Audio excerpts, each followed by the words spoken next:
welcome to Everything Football Show. My name is Olabanji. I'm here with your boy. Man U, after the game against Liverpool, we lost 7-0. Some players were rightfully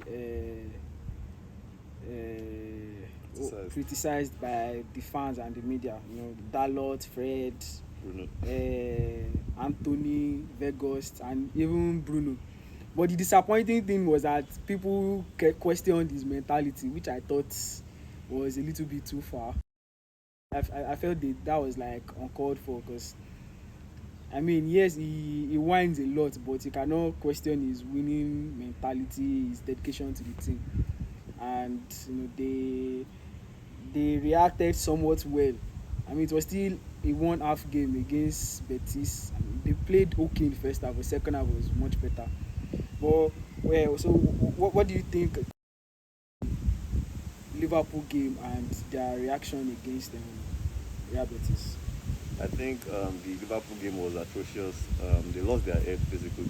Like I said, okay, we'll get that video up. The match was not really like Liverpool was so good. To me, it was the player that lost their head, and Liverpool took advantage of that. There was space everywhere to you on the counter because they were just desperately trying to get back in the game, and they left spaces everywhere, and they were exposed on the counter.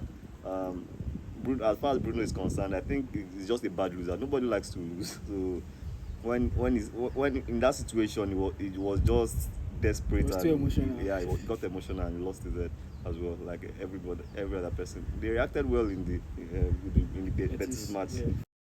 Be aside from Dalot that got hooked at half time, rightly so. I think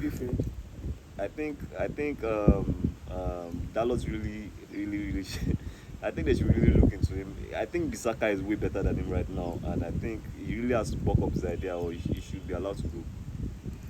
All right. Yeah, for me, like the person I blame, aside some of the players, like my sole blame lies on Ten Hag for throwing in the towel quite early against Liverpool.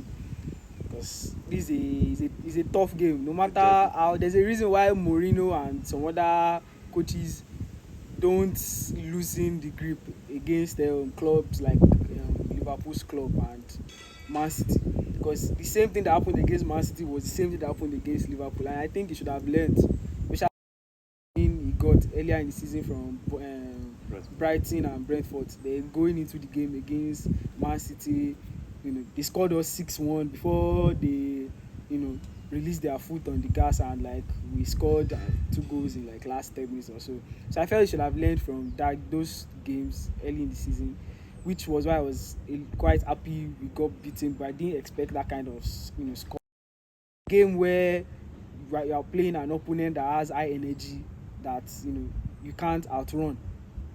Yeah, they might be lacking confidence, but you don't go into that game being overconfident and just thinking you are going to overpower them easily.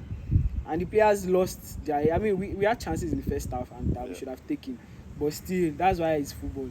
When you don't take your chance and you are playing opponent like Liverpool with the history, things are bound to go sideways. So I felt he shouldn't have thrown the towel early. Bringing in McTominay when Sabitzer was on the bench was a terrible idea. Not bringing in Wan-Bissaka in that game early enough for Dalot was another terrible idea. Fred and Vegas should have gone out. Should have gone out. The surest tactics against Liverpool is target their right back, which we had the man for that, but because he was trying to accommodate some players, he ended up carrying the danger man away from that position. But it was a better reaction against Betis, although in the first half was also good because we lost passes too easily in the first half. Casemiro was, everybody except for Martinez and Varane in the first half were not really okay. I felt they were still feeling the aftermath of that loss. So it was the first half was not that good, but they reacted well in the second half. So moving on, Pelistri, what do you think about Pelistri? Because for me, I feel he has been unlucky Garnacho has gotten quite a number of minutes off Rashford, Yeah. which why I feel like Pelistri should also get as much minutes off Anthony on the right. Considering Anthony has not really been it this season. Nobody has really solid made that He has most games he has been below average. On his best day he has been average. So I feel like if Garnacho can get as much minutes as he has been getting off Rashford and Sancho on the right, Pelistri should also be getting as much minutes on the right. On the if Garnacho has gotten on the left rather, Pelistri should also be getting as much minutes on the right, considering Anthony has not really been it. And Pelistri also has the work rate. He's also tidy on the ball. In fact, one could argue he makes better decisions in the final third.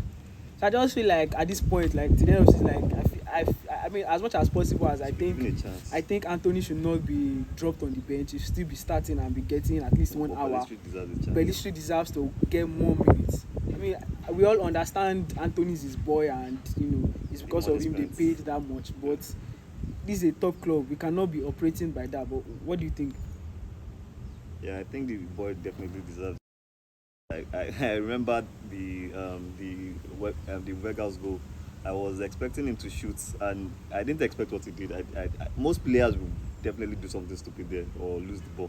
But he had the quality to go around and find a way to cross the ball and put the ball in a dangerous position. And luckily, he picked out somebody, which is also good. I think he definitely deserves a chance. He does the basics right. I think he definitely deserves a chance because nobody has actually made that right wing position there. Nobody has been really convincing there. Even Rashford struggles there. So I think if we have anybody that can put in a shift there, they should obviously be given a chance. Obviously, Elanga should also pull Elanga out of the team, so that's also good. Yeah. All right. So we're facing on Sunday by 3.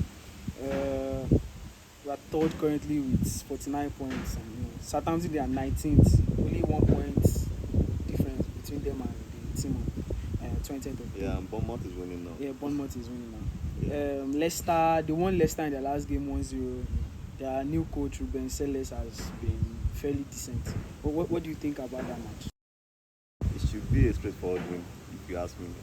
I don't think they should give Man U any problem. I think their game in the FA Cup to who was it? Was it a Division 2 team, a Championship team? They lost that 1-0. Against Sheffield. Wasn't Sheffield? Sheffield was Nottingham. Okay. It was worse at Sheffield. So that says a lot actually. Leicester, they've been very, very inconsistent, so not surprising that they can get a result against Leicester if you catch them on a bad day. But against a team like Manchester United, it's still a point. They still have a point to prove. Yeah. Forget about the Betis match. This is Premiership. They still have a point to prove.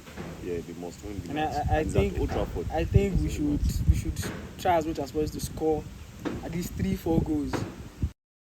Our goal difference, because our goal difference is a single digit now. I think we're on +7 or +9.